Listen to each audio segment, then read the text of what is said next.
Sorry, guys. Oh.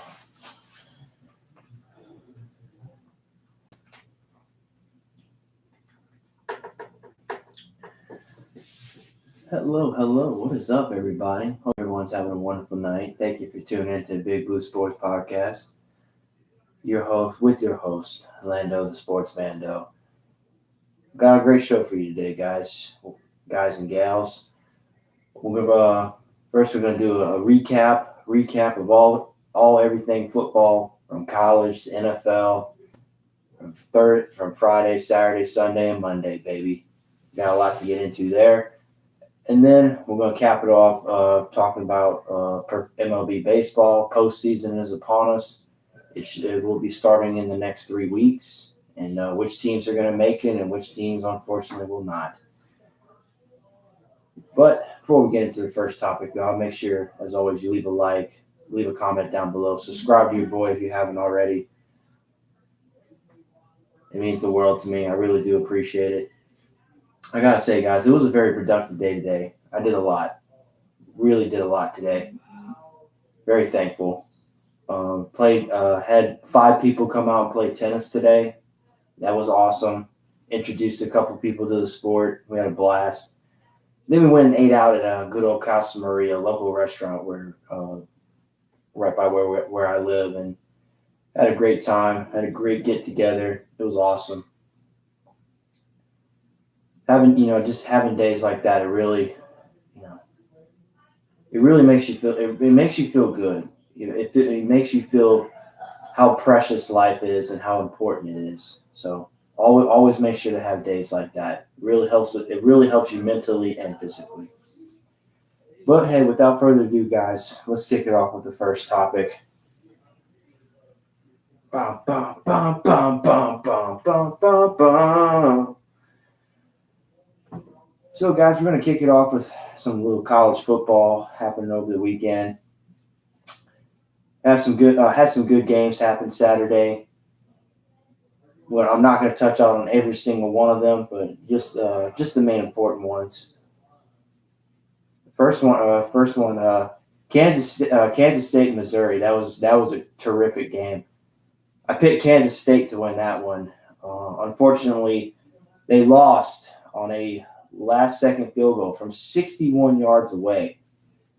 That's an SEC record. I'm like, man, 61-yard field goal. No college kicker ain't going to make that shit. Man, was I wrong. I mean, he made it look so easy. I mean, it was awesome. Kudos to him. Helped Missouri get the win. Missouri's 2-0 for the first time in years. So that's a big moment for their program. And Kansas State was ranked 15.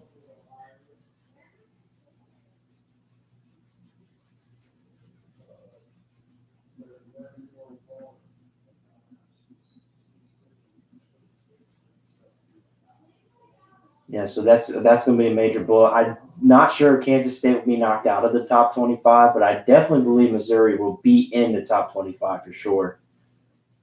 Now, how good will they be going forward remains to be seen.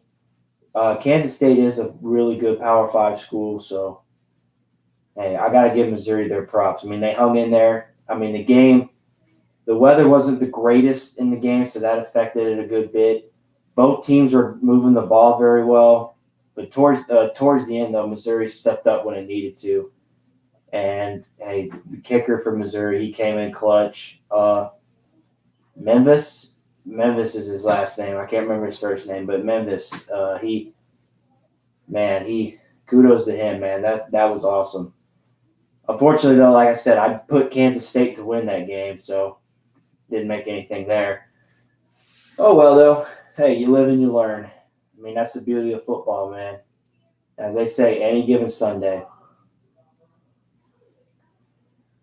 And, of course, LSU had a very early game on Saturday. They played against Mississippi State in Starksville, so had to hear a whole lot of the cowbells. But it's all right. They shut them cowbells up pretty quickly. Why, you may ask? Well, here, I shall tell you why. Because Jaden Daniels had the best game of his career. the game against Mississippi State. My man went 30 of 34, 364 yards, 3 passing touchdowns, and then he scored 2 on the ground. My man, he did it. He did it all by himself. Of course, Malik Neighbors, he had a fantastic game. He caught 2 of the touchdowns. I mean, the first one was great, and then he scored literally on the same exact route, but they just ran it to the opposite side of the field. How genius is that? You want to score again? Do the same play, but do it on the opposite side of the field. Seems to work, or seems to be the trend. But man, I mean, LSU wound up winning 41-14. It was a fantastic performance. The defense played really well. Now, granted, Mississippi State is not near the productive football team as it once was. They have been staggering. They have been having difficulty to produce wins. Well, not produce wins, but their offense isn't what it used to be. They've been stagnant, and their defense is nowhere where it used to be either. They are stagnant as well. They're not. You can't just run over them, of course, but comparing to the SEC, they're kind of at the bottom. Not all the way at the bottom. That's where Vanderbilt is. Only reason why Vanderbilt, I said this before, the only reason why Vanderbilt is in the SEC is because of academically, they have a lot of smart students, educated, great students come out of that university. So that's the main reason why they are in the SEC. They got a good baseball team, though. Their baseball team is solid. Football, not so much.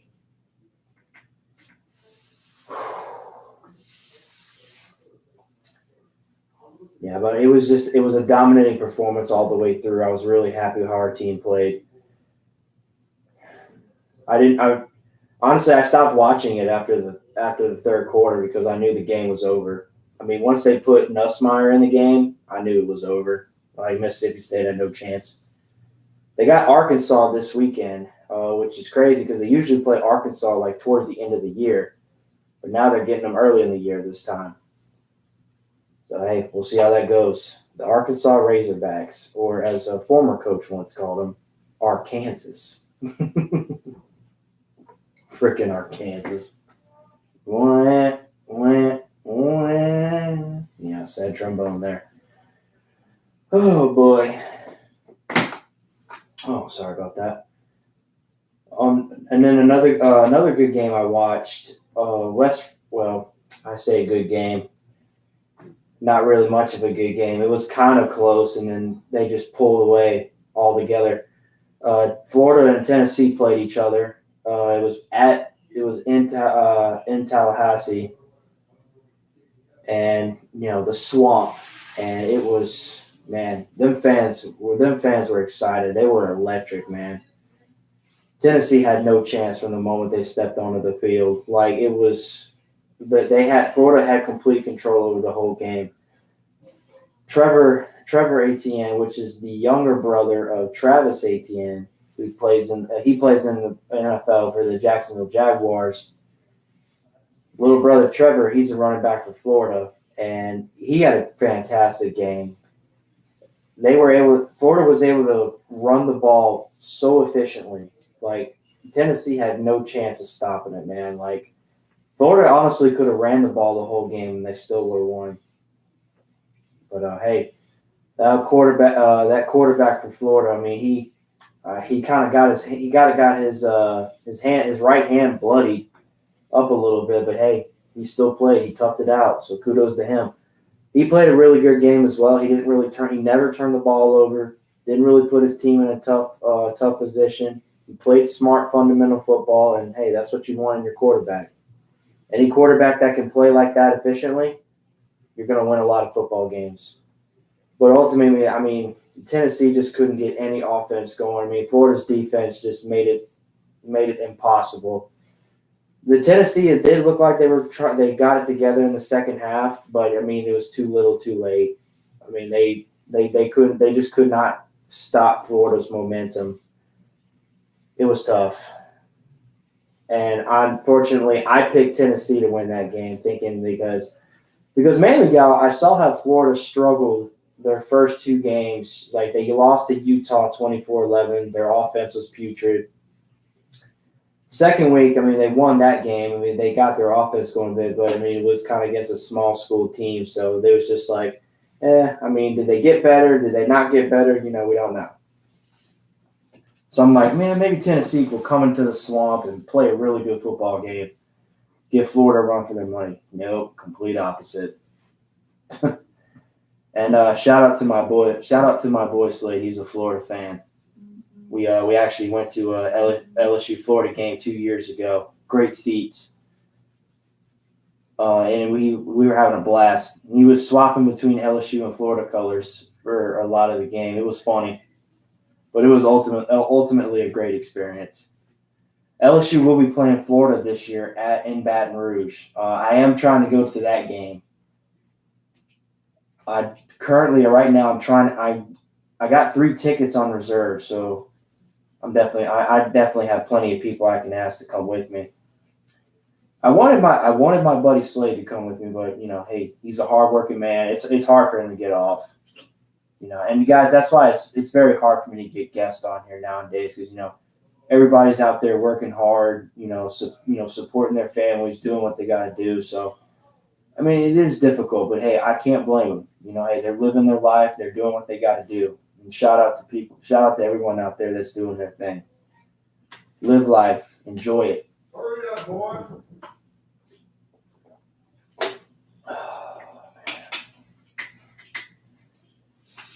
Yeah, that game will be November 11th, which is 1 week before my birthday. So, hey, kind of a little early birthday gift, But audience, hey, thank you for tuning in tonight. Hey, if you're liking what you're watching so far, hey, leave a like, leave a comment down below, please. We love that. We're going back, but yeah. So Florida won 29-16. Like I said, Florida's running game was just too much. Tennessee couldn't handle it, and Tennessee, when they got on offense, they couldn't do anything. They were killing themselves heavily, man. They suffered. They had over double-digit penalties, and they could not. I mean, two of the penalties were a little bull job, in my opinion. Like, they got called one for like an illegal blindside block when all this tight end for Tennessee did, he just kind of like hit him up top a little bit, but it wasn't hard, it wasn't physical, it was just like he just bumped him, and they call that illegal blindside block. I'm like, whoa, what the hell? How is that a legal blindside block? And if you don't know what a legal blindside block is, it is when an offensive player comes basically from out of nowhere and then just delivers a huge blow from the side or from the back almost, and like basically you could really hurt somebody doing that because the defender is not paying attention. They're looking at the ball carrier, and all of a sudden here comes an offensive player and they just smack you like you just murdered a child. Yeah, it's crazy. That's why it's a penalty. It's dangerous, and players can get hurt from that. So, but I mean, ultimately, when I saw it, I was like, "How is this an illegal blindside block? That doesn't make any sense." But I mean, like I said, Tennessee killed themselves with they had 12 or 13 penalties that game, and they just couldn't get it going. Hey, but good for Florida though. I mean, to me, it looked like Florida was going to have another down year. They're picking it up though. They're picking it up. We'll see how they do this weekend. And on Thursday's show, y'all talk more about the matchups coming up on the weekend for college and professional. Let's see, a couple other games as well. I don't want to talk about Colorado and Colorado State yet. That was the last game of the night. I'm going to talk about that game in a second. Oh yeah. Of course, Alabama played against South Florida. Alabama won 17-3. It was an ugly win because Alabama doesn't have a true quarterback right now. I mean, They decided to bench Melrose because of how he played against Texas last week, and they thought we need to go in a different direction. We didn't like what we saw, so they went with the new guy, Buckner, I believe his name was, or Butner, something like that, and he didn't play very well. He was 5 of 14 for like 49 yards. It was bad. They couldn't get any offense going whatsoever. So they benched him and put in their third string quarterback. He did okay, but unfortunately he couldn't do nothing for the offense either. So now they have a decision to make a quarterback. I mean, they won that game because Alabama had to rely heavily on the running game, which the running game, they got over 100 yards rushing, and it was enough to help them to get them the win. And their defense was able to back them up at times. I mean, because it was 3-3 going into halftime. Like, it was bad. Like, old Nicky was pissed, bro. God, was he pissed. Oh, man.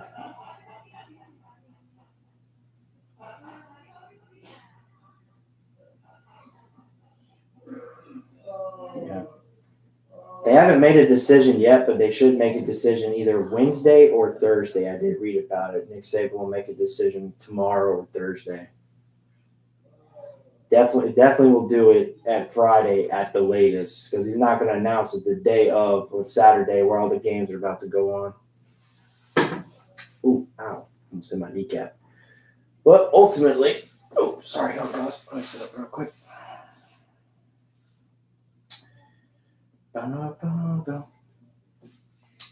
Man, but ultimately, it was a really great weekend. And South Carolina and Georgia played.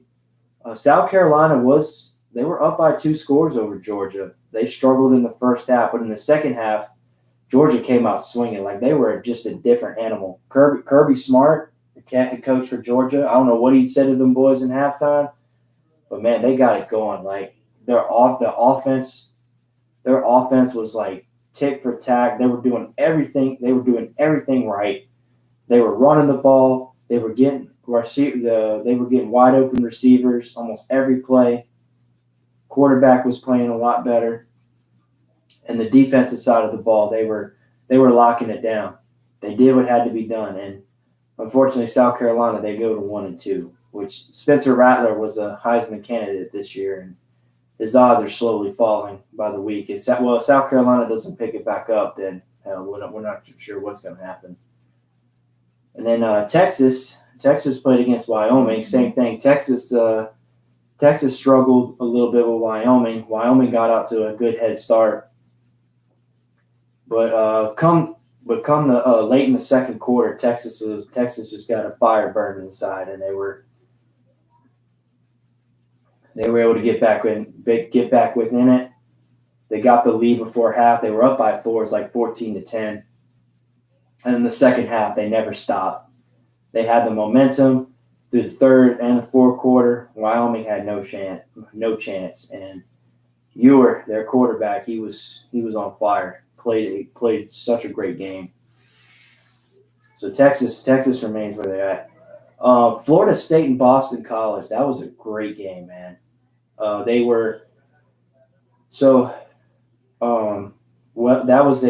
was the red bandana game for Boston College. They honor a player that he lost his life in the 9/11 attacks, and they honor him every game for that, or for the red bandana game for September 11th, but the game was played on the weekend.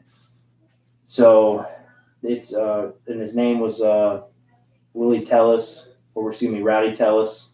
I have to look up his first name, but Tellis was his last name. I mean, he was a terrific story. Y'all go look him up. He's a really courageous person, and he did his duty, man. God rest his soul. We love people that do stuff like that. But of course, Boston College was playing their hearts out. Florida State was up by 2 scores, and all of a sudden Florida State started making mistakes, and Boston College took advantage of that. They They almost took the lead in the game. It was so for late in the game, it was 3rd and 20. Boston College was inside. It was inside the 15-yard line. It was 3rd and 20, and they converted, and they were able to keep the drive going. Unfortunately, the quarterback for Boston College got sacked on 3rd down. They had to punt it away, so they trusted their defense. They got Florida State to a 3rd down, and they stopped them. But, however, unfortunately, defensive player from Boston College, he was called for face mask on the running back, and unfortunately that gave Florida State a new set of downs, and they were able to run the clock out. But Florida State survived. They escaped with a 31-29 victory. It was, man, Boston College almost gave them their first L of the year. It was close, man. But Boston College, they played their hearts out, man. I give my props to them.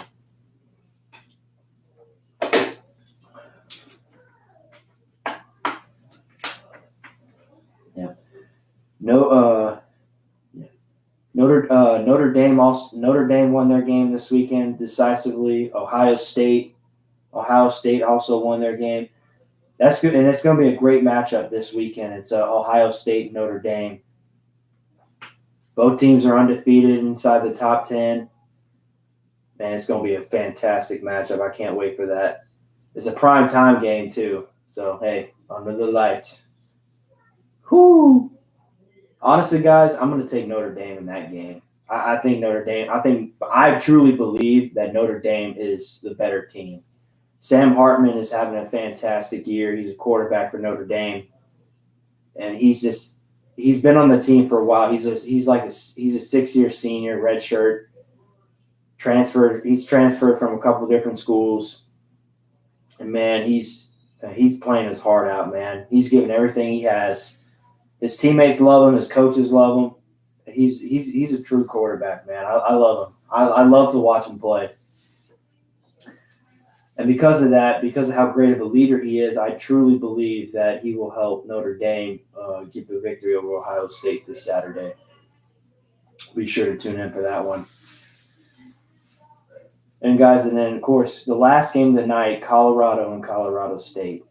Man, so much was going into that game. Coach Prime was on a mission, wanted to prove to the fans that we're something to believe in. We're not a fluke. And it was such a fantastic game. So many stars and celebrities were there. Dwayne Johnson, Kyle Lowry, Offset was there, the rapper, a couple other artists.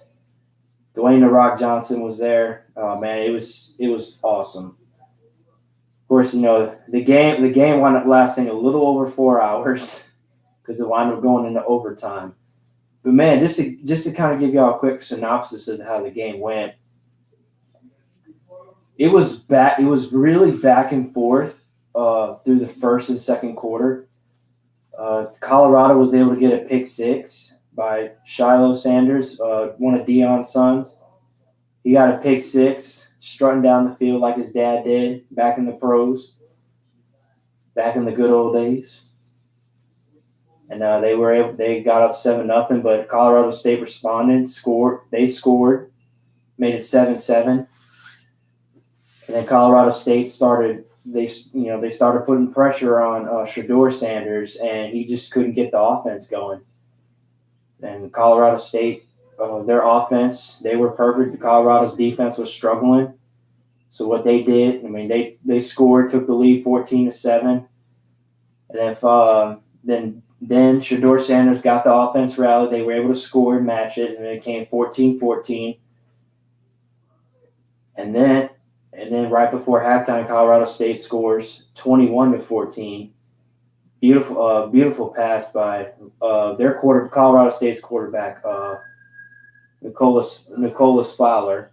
He played a really good game, although he turned the ball over a little bit too much.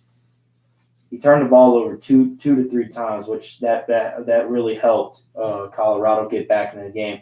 That and Colorado State committing 13 to 14 penalties in that game, that did not help their case at all. And late in the game, their best pass rusher, Kamara, gets called for targeting, and he got ejected from the game. which really, in my personal opinion, what I truly believe is to me that was not roughing the passer. Like, to me, that should have just been unnecessary roughness because Shedeur had already threw the football, and then he tackled Shedeur like 2 seconds after he had thrown the ball. I don't think he was necessarily targeting. I just think that he was just trying to make sure he couldn't make a play. But it was unnecessary roughness. Like, he shouldn't have hit the quarterback because Shedeur had already gotten rid of the ball. But hey, ultimately, it was a fantastic game. Their tight end for Colorado State, Hooker, he made a fantastic catch. He caught the football like this. Hold on, guys, I'm going to show you. He caught the football holding it like this around his ankles when the linebacker was right there in front of him about to deflect it. He caught it, and he brought it in for a touchdown. And that put Colorado State up by 11. That made it 28-17. And unfortunately, Travis Hunter got hurt in the second quarter of the game by an illegal hit that was just completely unnecessary. Like, that dude should have. I don't know how that dude didn't get called for targeting. Like, that was ridiculous, man. So what happened was Shedeur threw a deep shot to Travis. The ball was overthrown. The ball already hit the ground, and then their safety for Colorado State, Blackburn, he just leveled into Travis Hunter's rib cage, and that hurt, man. It was completely unnecessary, man, and that wound up, being a 15-yard penalty. But I mean, that hurt Travis a lot because he had to go to the hospital. Turns out he has a lacerated liver. He'll miss about 3 to 4 weeks of the season, which, my heart goes out to him. Travis Hunter is one of their best players. He plays on the offense and defensive side of the football. He's a real difference maker for them. I hope for a speedy recovery for you, my man. You're a tremendous talent to watch, tremendous player. But yeah, man, it's a rivalry. Colorado State, they don't like each other. But come on, man, there's a time and a place for that. You don't need to play like that, man. Respect the game of football, all right? Don't trash it. That's why, and you know what ticks me off even more? What ticks me off even more is the fact that the players have the audacity to get up and taunt and look other players in the eye and then just, strut off their greatness. When most of the time it wasn't even them that made the play. It was somebody else that made the play, and they took credit. Like, a lot of defenders will do this if a ball is incomplete and shit like that. When about nine times out of 10, it's mainly because the ball was underthrown, overthrown, or nowhere even near. And you want to act like you did something. Come on, bro. Come on, man. Have some class. If you get a pass deflection or interception, then yeah, I understand, because that takes a lot of skill.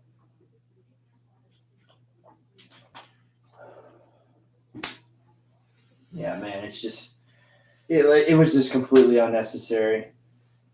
But so, I mean, probably that's why the Colorado offense struggled, because they didn't really have a good playmaker, or they couldn't rely on Travis Hunter.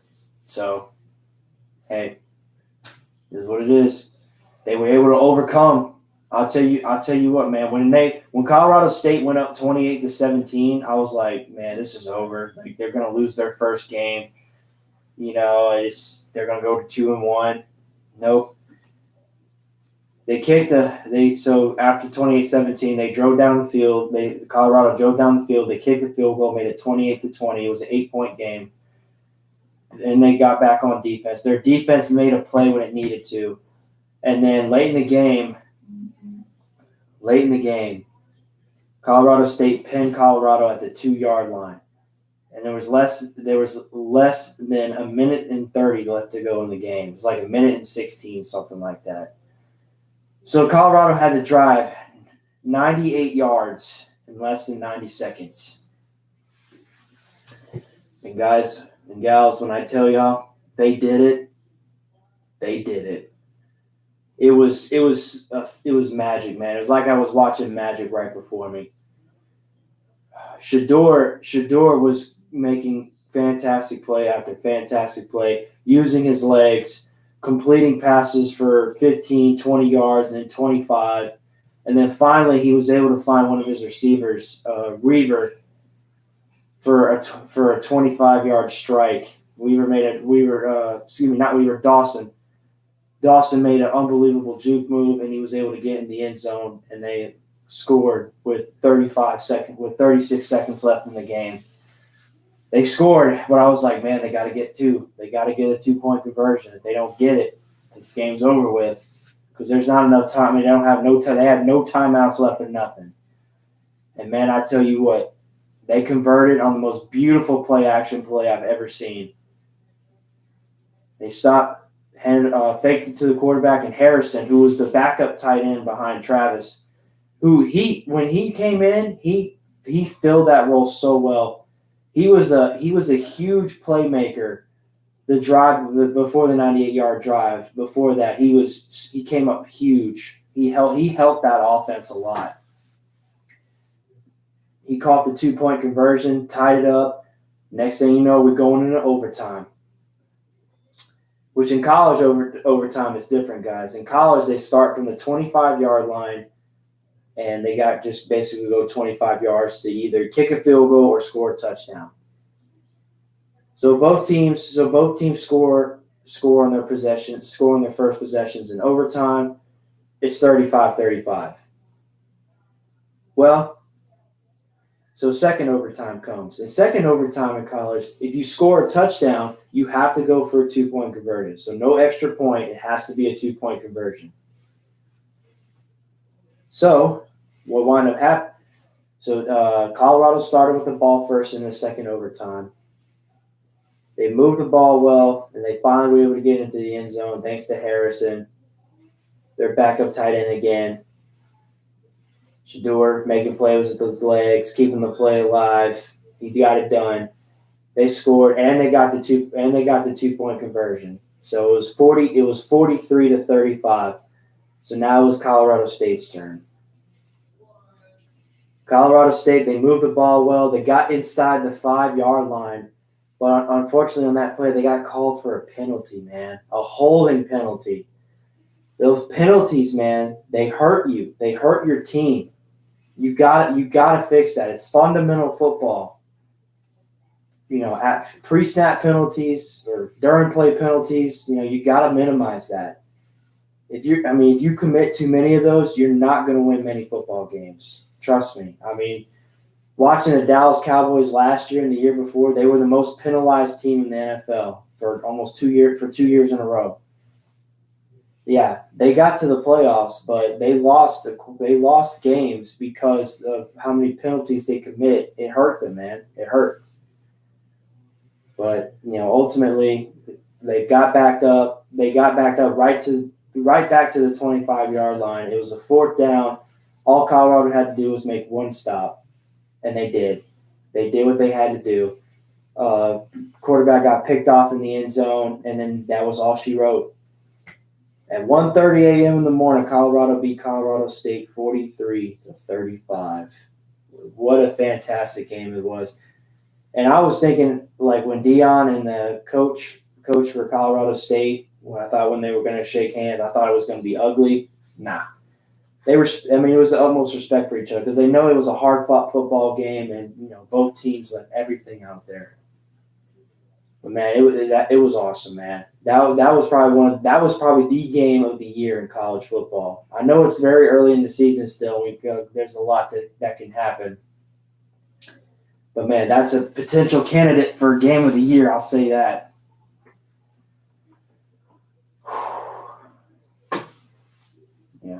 Yeah. And Thursday's show, we'll talk more about the matchups coming up for Saturday, and I'll give you my personal take on who wins and who doesn't.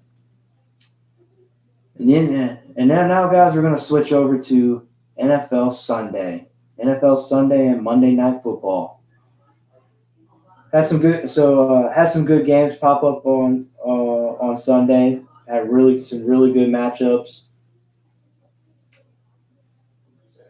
The Bengals were looking to bounce back against the Baltimore Ravens after the Bengals got literally almost practically shut out by the Browns in Week 1, 24-3.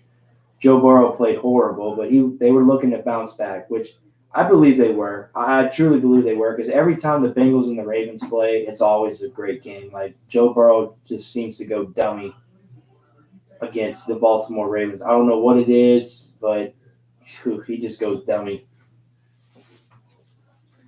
And of course, it started off slow. The Bengals struggled on offense, but they were able to get it up. They were able to get it going again. They were down for pretty much majority of the game. They didn't get their first lead until like mid fourth quarter, like with 6 or 7 minutes left in the game. Unfortunately, though, Lamar Jackson, you got to account for Lamar Jackson, man. He made plays when he needed to, got his team into the end zone. They took the lead back, and the Ravens wound up winning 27-24. And the Bengals fall to 0-2. And of course, during the game, the Bengals fans were booing at Joe Burrow, or I guess the Bengals, because this is not the start they hoped for. They did not want their team to start 0-2 because they believe their team is really talented and really good. Like, they can go places. Which, they can. They still can. It's still early in the season. Teams – there have been times where teams start 0-3 and they still have an opportunity to make the playoffs. It's all about what you do in the last 2 months of the season compared to the first of the season. Yeah, you want to get off to a great start, but it's always that late push that always works out in the end. But ultimately, but ultimately, the Ravens won 27-24. The Ravens are 2-0. Bengals are 0-2. The Bengals will hopefully look to come back next week to avoid a 0-3 start. I'm hoping they will. They got to play the Rams on Monday Night Football, so we'll see how that goes. And then, let's see, there was a couple other games. The Buccaneers. Oh, I'm sorry, not the Buccaneers. My fault. The Packers and the Falcons had a matchup. It was good. Jordan Love. Both offenses were struggling at first. Both opening drives, they fumbled the football. They turned the ball over. So it took a little while before the first team to score. Well, the Packers were up majority of the game. Jordan Love played really well. I think he's going to be a great starter for Green Bay for a long time. I think they did good drafting him. And because, Aaron Rodgers got hurt on Monday Night Football, God bless. The Jets were really hoping that this would be their year, and they just, didn't work out, man. Now they're struggling with Zach Wilson, young guy, and they're looking for other quarterbacks right now. I'll talk a little bit about that in a minute. But yeah, man, the Packers were up for majority of the game. They kept the Falcons honest. Falcons were struggling offensively until late in the fourth quarter. Desmond Ridder got it going. He got a rushing touchdown. To get them up 25-24, and then the Packers had only one shot. They had just one chance to at least drive down the field and kick a field goal. Unfortunately, though, that didn't happen. The Falcons' defense held them on fourth down, and Falcons came out with the victory, and they moved to 2-0. We got 3 teams in the NFC South that are 2-0: the Falcons, Buccaneers, and Saints. Speaking of the Buccaneers, they're playing much better than I expected. I really thought that Baker Mayfield would struggle. He would be a turnover machine. But no, him and Mike Evans are clicking so well, man. Mike Evans is helping out Baker Mayfield so much, which, hey, it's not surprising. Mike Evans has had over 1,000 yards receiving ever since he got into the NFL. He is a top-tier wide receiver, I will say. Unfortunately, though, he won't be a Buccaneer after the season's over with. The Buccaneers have decided not to pick up his contract option, which just sucks, man, because Mike Evans is top tier, man. He wants to play in Tampa Bay for his whole career, but, I don't know. I guess the Buccaneers want to move on from him. But I'll tell you what, there's so many teams that can go after Mike Evans. He's a terrific receiver. He's a great team, great locker room guy, great teammate. He's kind of handled situations on the field, like defending teammates in ways that, are kind of a little standoff. Like, you wouldn't expect that. Like, what are you doing, man? That just shows how much he cares. He's gonna stick up for his guys. And teammates like that, players like that. No, the Buccaneers were able to come out with their victory, so they moved to 2-0. Let's see. The Bears. They played the Bears. Okay, I couldn't remember who they played. Yeah, they played against Chicago. They won 27-17. Yeah, so Chicago's 0-2 now. They're getting off to a rough start. The NFC North right now it's tied between the Lions and the Packers, who are 1-1 each. Meanwhile, the Vikings and Bears are 0-2. The Lions suffered their first loss against Seattle. The Seattle Seahawks, they bounced back really good compared to last week. They struggled. They ran into a wall last week. Yeah, they couldn't come up with a dub. Geno Smith struggled, but man, he turned it around in this game. Over 300 yards passing, 3 touchdowns, no interceptions, and they were able to get the win in overtime. Thanks to Tyler Lockett, longtime wide receiver for the Seattle Seahawks. The Seattle Seahawks won 37-31. So the Seahawks got their first win of the season and handed the Lions their first loss of the season. A lot of great football left to come, y'all. I will say, a lot of great football left.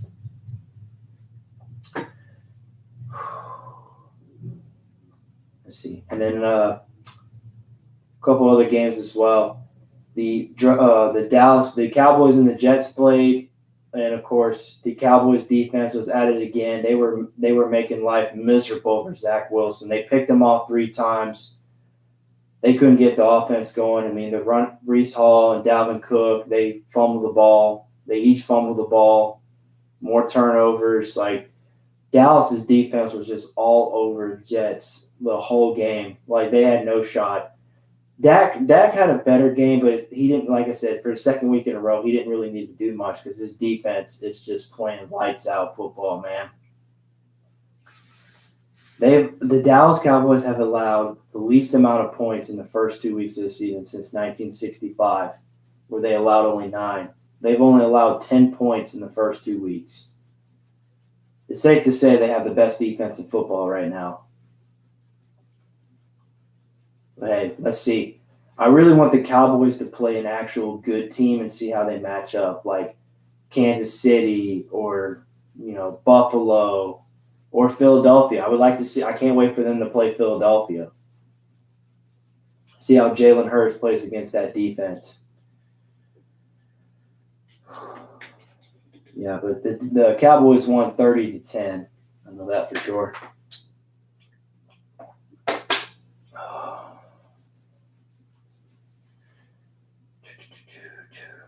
Let's see.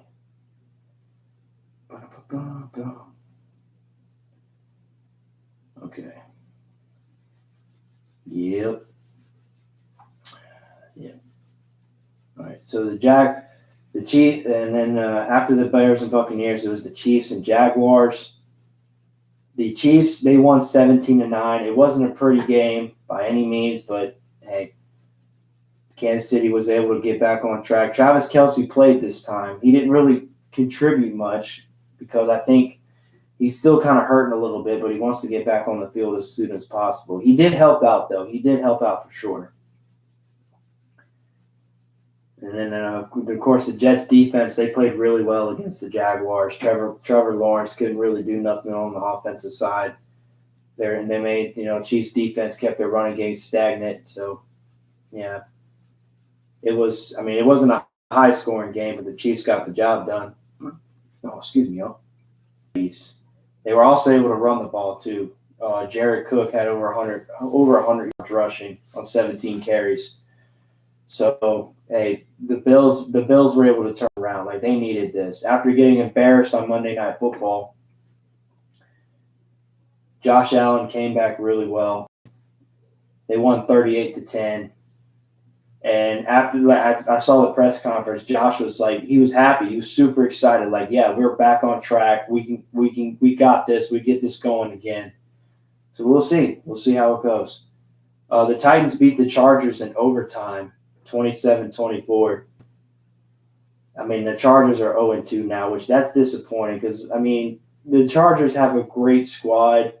They really do. They have great playmakers, Keenan Allen, Justin Herbert, Mike Williams, some good defensive players as well, Joey Bosa, Khalil Mack, Derwin James. But it's just like they lose so many close games, man. This is the second week in a row that they've lost a game by 3 points or less. Like, this is crazy. Brandon Staley, he's probably going to get fired this year, most likely. Like, the Chargers, if they don't produce any good results next week or the week after, Brandon Staley's gone, man. He's gone.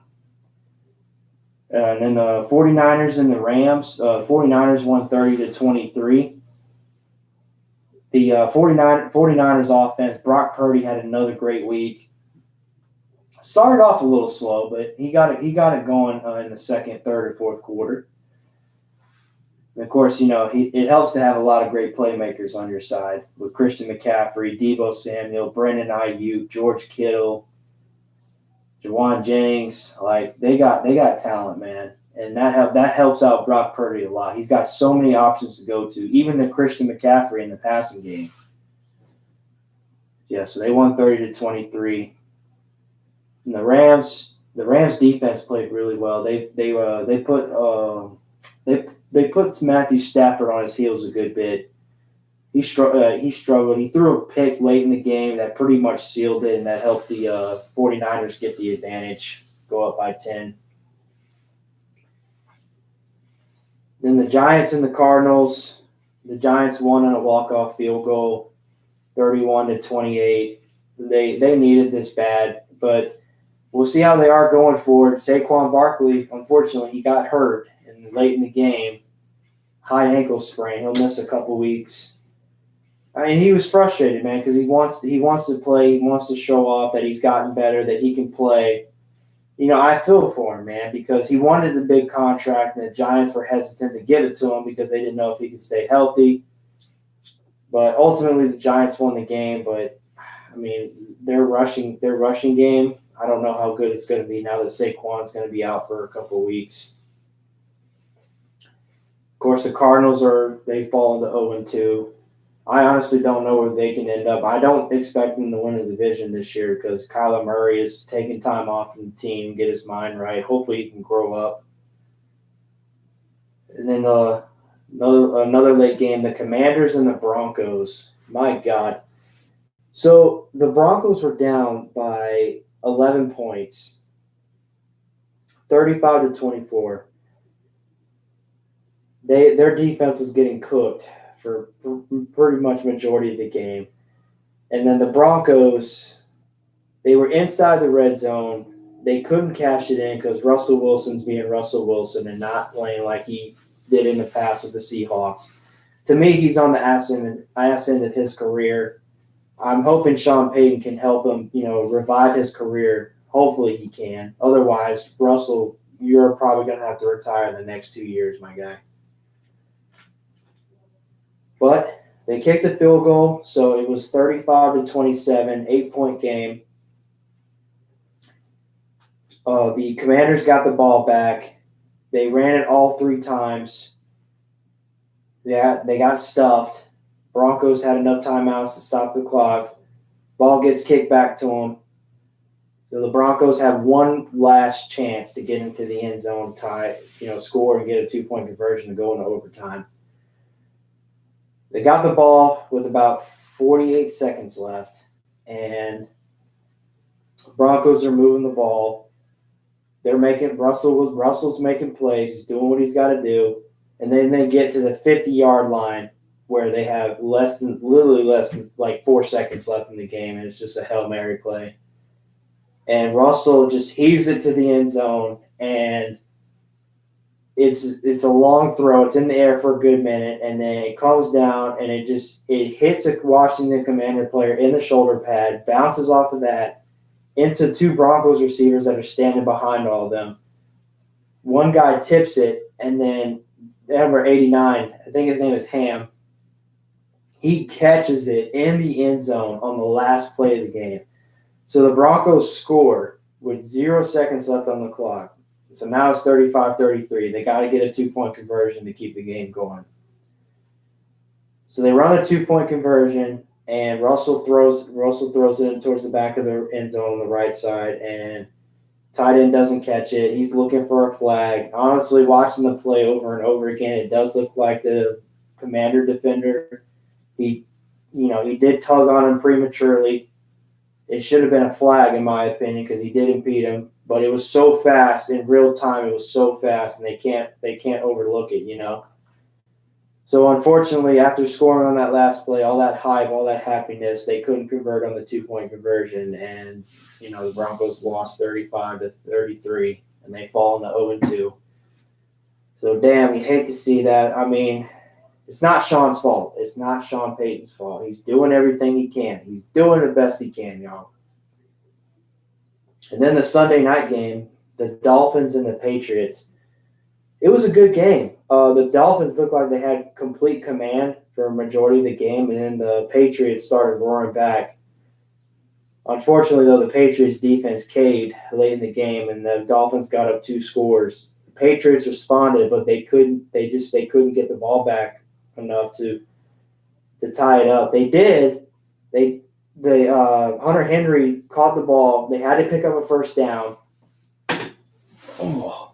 They had to pick up a first down, and Hunter Henry he's getting tackled to the ground, and then he passes it backwards to a lineman, to his offensive lineman who's right there, and he can get the first down. He's right there. I personally thought he got it. But they reviewed it, and he ruled him short. It ruled him short of the line to gain, and it was a turnover on downs. So the Dolphins wind up winning 24-17. It was awesome. And if he would have converted on that, that would have been the play of week 2. I'll tell you that much. My goodness. Oh man! But the Dolphins are 2-0. Patriots are 0-2. It's the first time this has happened to them since 2001. I mean, it's a tough division, man, but I do believe that they are better than the Jets and that they can be better than the Bills, but it's going to be tough. We'll see what happens. And then the last 2 games for Monday Night Football, the Saints and the Panthers and the Browns and the Steelers. Saints and Panthers were up first. And guys, watching this game all the way through, honestly, I'm happy we got the win. I'm happy the Saints got the win, but it wasn't a pretty win. Their offensive play calling was just, I didn't like it. It wasn't great. They were running the ball really good. I mean, Jamal Williams got hurt in the game, had to leave, and Kendre Miller was ruled out. So we had our 4th string running back, Tony Jones Jr. He got our only 2 touchdowns we had at the game. I mean, it was just field goal for the first 2 drives. And it's like, oh damn, is this going to be a repeat of week 1? Which I don't like to see that, because our offense is really talented. It really is. We got Taysom Hill at tight end. We got Michael Thomas back at wide receiver. He had a good game against Carolina last night. Chris Olave made a fantastic catch late in the game. If he doesn't make that catch, I don't think we're winning that game. So, Chris, shout out to you, bro. Chris Olave had a fantastic game. Derek Carr has only thrown 1 passing touchdown in the first 2 weeks of the season. And his only touchdown pass was to Rashid Shaheed. He caught a big one too. It's like a 25 yard pass. It was very, very crucial. I mean, thank goodness our defense was making Bryce Young's life a living hell last night. I mean, we were making him, think about his decisions way too much. Where he's like, by the time he made a decision, he was either sacked or throwing the ball away. We made him fumble. We almost picked him off, or we did pick him off one time. One time we did. Man, it was good. We didn't pick him off. We almost did, but we didn't. We almost did. So we just made Bryce Young fumble. But however, the Panthers defense was playing good too. They were pressuring Derek Carr. They were, bullying our offensive linemen, making them look like little kids out there. It was bad. I mean, it was bad, man. Like our offensive play calling was mainly like just slant routes or curl routes, where like as soon as Derek Carr gets the ball, he's throwing it immediately.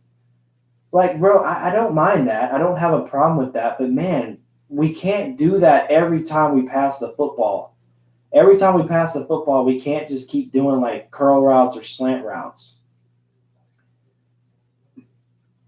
Or zig routes or crossing routes. I like medium crossing routes, but not like drag routes just over the middle. Because there was only like 3 deep shots taken in that game. One was to Chris Olave, one was to Michael Thomas, and then another one was to Rashid Shaheed. Those were the only 3 deep shots we took. And then Derek Carr he underthrew the ball. He threw the ball right to Von Bell, who was watching him the whole way, tried to get it to Olave. It was triple covered. Like, it had no chance. But hey, he felt the pressure and he had to get rid of the football, but it just was not the right move. But Tony Jones Jr. had 2 rushing touchdowns last night. That's what helped us get the win. The Saints did allow their first touchdown on defense last night. It was scored with 1:16 left. But Carolina had to kick an onside kick. We recovered it. We were able to run out the clock. We picked up 1 first down, and we got the win 20-17. Like I said, guys, not the prettiest win, but we got the dub. I do hope our offense can come together and explode as the season goes along, because we have so much talent on the offensive side of the ball. There's no reason why we can't be moving the ball effectively like we do. We ran the ball really well. Like, Taysom Hill had some really good runs. Tony Jones Jr. was running the ball efficiently. I'm hoping Jamal Williams can come back and play this Sunday. Let's hope. They got the Packers this Sunday. And then week 4, Alvin Kamara will be back. He'll be done serving his 3-game suspension. So he'll be back week 4 against the Buccaneers, which I will be going to that game in New Orleans. So I'm super excited for that. Let's see. Anybody leave a comment down below? Rip Nick Chugs. Yeah. That's another game I wanted to talk about as well. Alec, thanks for joining the show, man. Yeah. So the last game of week 2, the Steelers and the Browns. The Browns, unfortunately, Deshaun Watson threw a pick 6. It wasn't his fault. His receiver got hit really hard, and he popped the ball in the air, and they caught it off the tip drill, and then Highsmith returned it for a touchdown.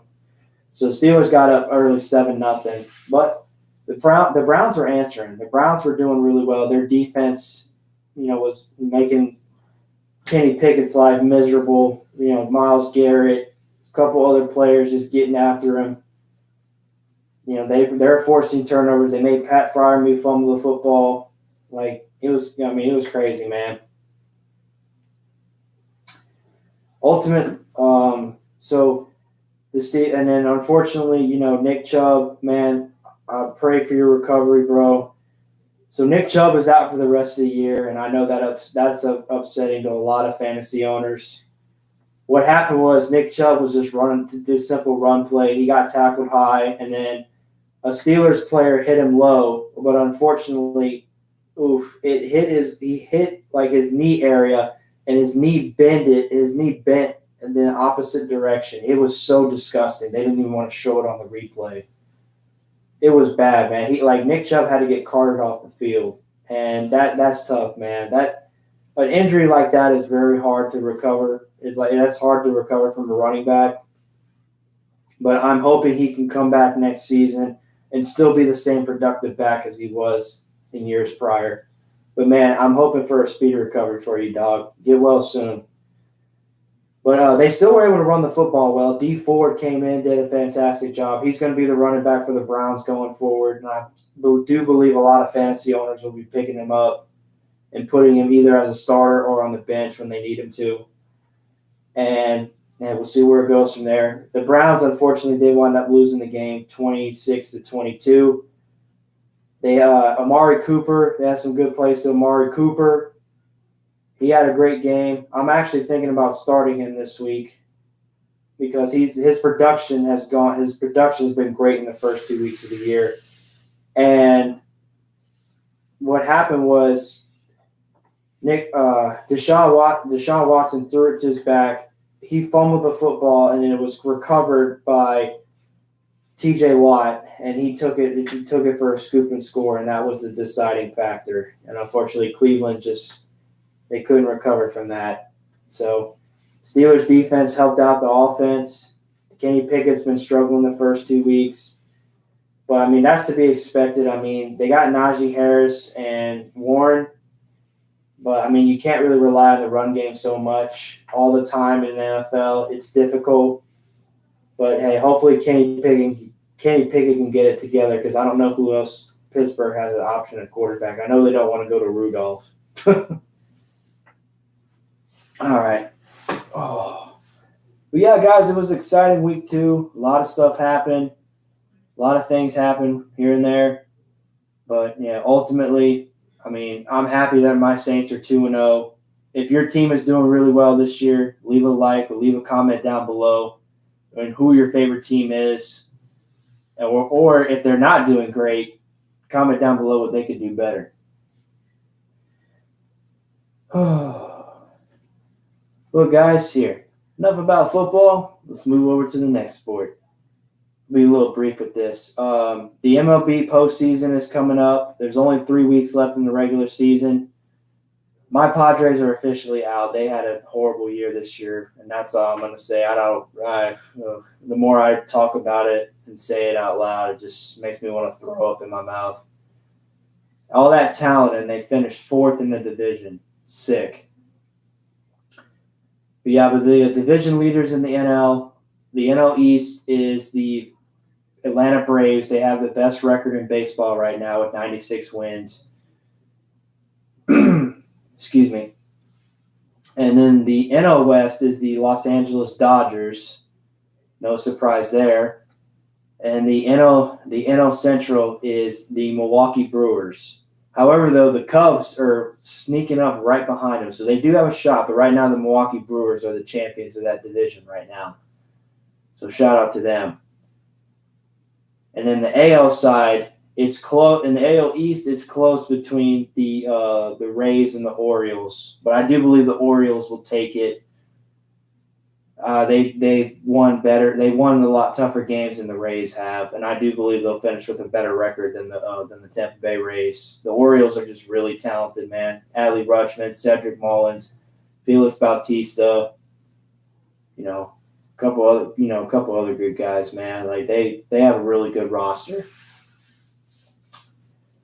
And then, guys, the AL West. That is. Right now, the Astros are leading that division, but the Texas Rangers are coming up on them. But it does look like the Houston Astros will finish first, unless if they just have one horrible week and the Rangers play really well, and then the Rangers overtake them. But right now it is the Houston Astros. And then the AL Central. Let me see. Let me get that real quick. Let's see. Right now that is led by the Twins. Twins with 80 wins. Hey, Twins with 80 wins. Let's go. Yeah, but hey, guys, the Twins are leading the AL Central. The only team that's closest to them has 72 wins, so it does look like they'll finish out as the AL Central champs. To be honest, I haven't really been watching a lot of the Twins. I know they have Correa. He's a really good player, really good shortstop. I need to look into more of their team. But hey, they've been making it happen, man.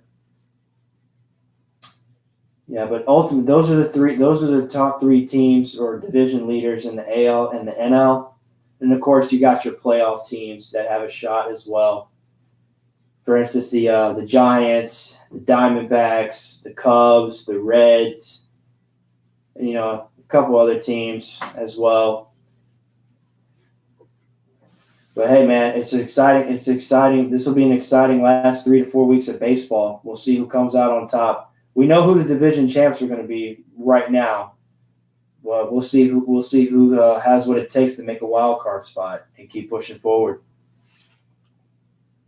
The March to October begins in only a couple of weeks, y'all. Let's get it. All right, guys. All right, my familia. That's all I got for y'all tonight.